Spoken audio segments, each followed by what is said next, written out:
Vous êtes bien sur 8 Mont-Blanc, merci de nous rejoindre pour le JT. Nous sommes le vendredi 31 janvier 2020 dans l'actualité ce soir. À l'occasion de sa venue en Savoie ce vendredi, le secrétaire d'État au numérique Cédric O revient sur l'existence de la fracture numérique en France. Il est venu présenter les solutions du gouvernement pour réduire cette fracture avec notamment le dispositif de formation Pass Numérique. Emmanuel Jaude a suivi cette visite à Chambéry. Du foot ensuite avec un petit espoir du côté des féminines de Thonon et Vian FC. Elles espèrent battre le numéro 1 français, l'Olympique lyonnais. Stéphane Le Tourneau a rencontré les Savoyardes pendant l'un de leurs derniers entraînements. Mais avant, soyez très prudents en montagne ce week-end. 2 avalanches ont eu lieu ce jeudi. À la Toussuire, une coulée s'est déclenchée vers 17h dans le secteur hors-piste des Combes Perdus, emportant 3 skieurs. Malgré l'intervention de plusieurs dizaines de secouristes, 2 personnes sont décédées et une a été transportée dans un état grave à l'hôpital de Grenoble.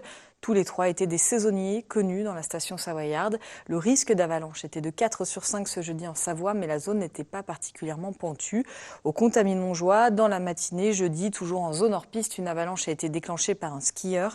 Enseveli sous 80 cm, il a été repéré grâce à son DVA et secouru. Il est indemne. Prudence donc ce week-end, le risque d'avalanche est de 3 sur 5. Une visite ministérielle ce matin à Chambéry. Le secrétaire d'État chargé du numérique, Cédric O, était en déplacement à Chambéry. Effectivement, ce vendredi, l'occasion de faire le point sur toutes les initiatives du territoire et de féliciter les équipes qui participent chaque jour à l'amélioration des conditions de vie des Savoyards via la numérisation. Emmanuel Jaude a suivi ce déplacement. Arrivé ce vendredi matin à Chambéry, Cédric O, secrétaire d'État chargé du numérique, avait fort à faire sur le territoire savoyard. Au programme, un état des lieux des actions menées dans le département pour numériser le territoire. Malgré les initiatives existantes, elles sont souvent méconnues du grand public qui a encore des difficultés à franchir les portes de certains lieux, des médiathèques, des centres sociaux pour se faire accompagner. Et puis également la question de la formation des professionnels, puisque les professionnels eux-mêmes, qui sont en charge de former les usagers, les citoyens, se retrouvent en auto-formation permanente à devoir eux-mêmes assurer leur formation, puisqu'il n'existe qu'assez peu de formation sur la culture numérique de base nécessaire aujourd'hui pour être citoyen. Formation dédiée, politique locale, mais aussi retour des agents de terrain ont donc rythmé cette matinée.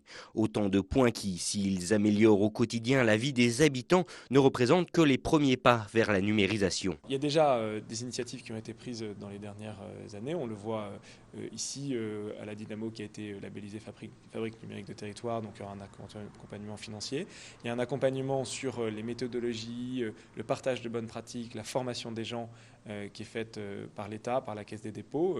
Il y a tout ce que fait Agathe, le hub Inora ici en région Rhône-Alpes-Auvergne. Il y a nécessité de mieux diffuser les bonnes pratiques, d'accompagner les formateurs, de former plus de formateurs. Il faudra probablement aller plus loin dans les mois et les années à venir. Ça, c'est vraiment un défi dont on veut être à la hauteur. Avant de finir son périple savoyard, le ministre a également tenu à passer du temps auprès des agents qui, chaque jour, côtoient les personnes en situation de précarité et d'exclusion. Un public prioritaire qui dépend aujourd'hui beaucoup des démarches administratives en ligne. On a reçu 4 fois 6 personnes et c'est des personnes qui ont un minimum de savoir lire et savoir écrire. Et avec leur smartphone, en fait, on leur a appris comment installer des applications sur leur téléphone, comment s'en servir, comment créer une adresse mail, etc. Un minimum, en fait, pour qu'ils soient autonomes et qu'ils puissent moins venir nous voir, en fait, nous solliciter. Et en sachant que nous, on va quand même garder toutes les personnes qui sont en difficulté et qui représentent une grande majorité sur les quartiers, en tout cas. Des problématiques qui sont donc remontées au plus haut niveau de l'État, qui s'est de son côté d'ailleurs engagé pour poursuivre les efforts et l'accompagnement des initiatives locales pour que chaque habitant puisse avoir les clés pour avoir accès au numérique. Le géant américain Amazon inquiète. Il est en train de construire un site logistique du côté d'Annecy, une construction qui mobilise candidats aux élections municipales et associations. Le mouvement Extinction Rébellion a également prévu un rassemblement devant le site ce dimanche à 14h. Rendez-vous est donné route de Branchy à Sénaux. Comme l'indiquent nos confrères du Messager, par le biais de son agence de communication, le groupe américain souhaite apporter des données factuelles en réponse à des allégations fausses et sans fondement qui sont régulièrement répétées à son sujet. Accusé notamment de mettre en péril le commerce de proximité, Amazon répond être un employeur majeur en France avec plus de 9300 salariés et à l'origine de dizaines de milliers d'emplois indirects. Interrogé sur la plateforme qu'il construit à Annecy, le service communication précise que ce dépôt annécien de près de 7000 m² sera le plus petit site logistique d'Amazon en France. Les meilleurs skieurs mondiaux attendus à Chamonix. Et oui Sébastien, c'est toute la vallée de Chamonix qui est en pleine effervescence à une semaine du retour du Kandar en Coupe du Monde de ski alpin. Les 8 et 9 février prochains, la mythique Verte des Ouches accueillera les meilleurs skieurs de la planète pour un slalom et un géant parallèle devant près de 40 000 spectateurs. Sébastien Germain s'est rendu sur place pour un état des lieux alors que l'organisation est entrée dans la dernière ligne droite. Feu vert pour la Verte des Ouches. Même s'il n'y avait pas énormément d'inquiétude, le snow control de la FIS de ce jeudi a confirmé la bonne nouvelle attendue. Le Kandar aura bien lieu samedi 8 et dimanche 9 février, la fin de 4 longues années d'attente. On a fait un vrai travail de lobbying politico-sportif pour prouver à tout le monde l'importance du retour du Kandar dans la vallée. Le Kandar qui fait partie du patrimoine local et international. Et pour permettre aussi de Chamoniards de pouvoir de nouveau postuler au calendrier de la Coupe du Monde de ski alpin, les collectivités territoriales ont mis les moyens, avec 9,7 millions d'euros d'investissement. Et il y avait effectivement beaucoup de travaux à faire, notamment l'élargissement de toute la raquette, le reprofilage du Chouz Battendier. Donc on a élargi le pont routier, on a enterré une ligne haute tension, on a créé des plateformes pour accueillir le public, pour accueillir les VIP, et puis on a construit un bâtiment semi-enterré qui nous permettra d'accueillir la presse, d'accueillir dans de bonnes conditions les coureurs, et également toute la régie télé. Au programme de ces 2 jours où 40 000 spectateurs sont attendus, un slalom le samedi et un géant parallèle le vendredi.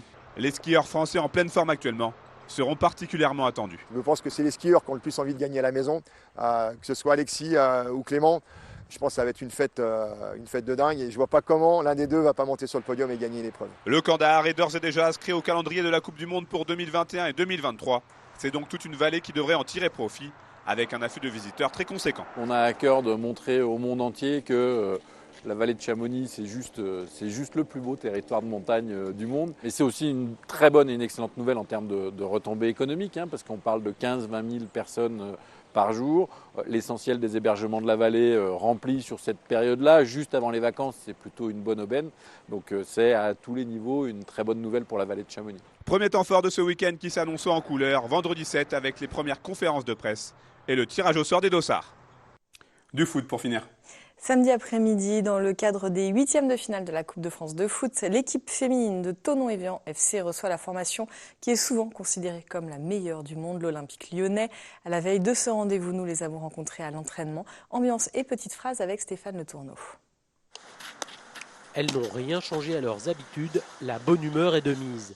Même si les filles de Dejan Belic savent que face à l'OL, elles sont loin d'avoir la faveur des pronostics et que la compétition pourrait s'arrêter dès samedi. Personnellement, j'avais envie qu'on essaie d'avoir une équipe de D2 à notre portée pour essayer de passer les 8e et accéder au quart de finale, parce qu'on ne l'a jamais fait avec le club.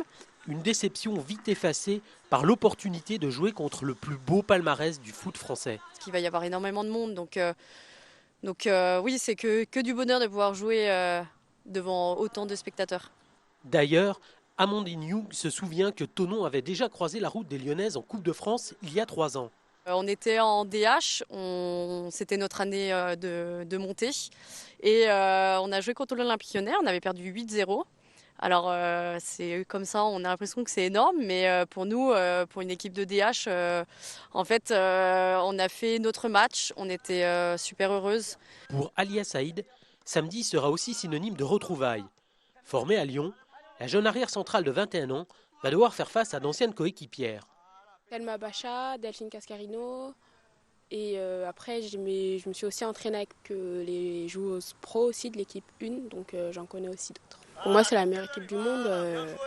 De très bonnes joueuses, très grandes joueuses, beaucoup d'internationales, toutes, limite, elles sont toutes internationales. Elles ont de bonnes attaquantes, elles sont toutes fortes en fait, il n'y a pas spécifiquement un poste où, voilà, elles sont toutes bonnes. Un sentiment que partage Alison Blais. Elle a plusieurs saisons de D1 derrière elle et a affronté l'OL à maintes reprises. L'année dernière, j'ai joué 2 fois contre elle. Et après, j'ai joué contre elle aussi avec le PSG, avec Soyo, avec Iser, avec Guingamp. En fait, j'ai tout le temps joué contre elle, donc c'est vrai que je sais un peu à quoi m'attendre. Il va falloir être très solide, avoir un bloc assez compact, avec peu d'espace, ça c'est sûr, et on le sait. Mais je pense qu'on a bien travaillé ces dernières semaines et depuis le début de la saison, on essaye de travailler un peu le bloc et je pense que c'est de mieux en mieux et que ça va le faire. j'en suis sûr. Alors l'exploit est-il possible? Je sais que mes filles, il va donner tout sur le terrain, va montrer son qualité. Et ça, c'est un match pour les filles qui montrent quelque chose. Et voilà, c'est un bon match pour l'image du club. Nous, on va défendre notre but comme notre maison. Une consigne simple et peut-être la surprise, droit devant. Et si vous voulez assister à cette surprise, ça aura lieu samedi au Stade Moina de Thonon dès 14h. C'est la fin de ce journal. Merci à toute l'équipe, merci à vous de votre fidélité à l'info sur 8 Mont-Blanc. Sébastien, je te laisse conclure. Et lundi, c'est Victoria que vous retrouverez pour le JT. Passez une très belle soirée, un week-end plein de douceur.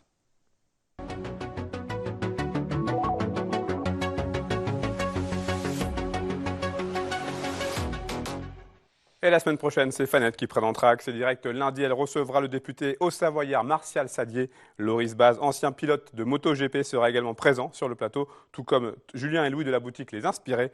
Si vous nous regardez en direct, rendez-vous à partir de 19h15 avec votre émission Une semaine d'actu pour revenir sur les sujets du JT qui ont marqué la semaine. C'est la fin de cette émission. Merci à vous pour votre fidélité à nos programmes. Merci à toute l'équipe présente à Régie. Passez un très très beau week-end. Bye bye.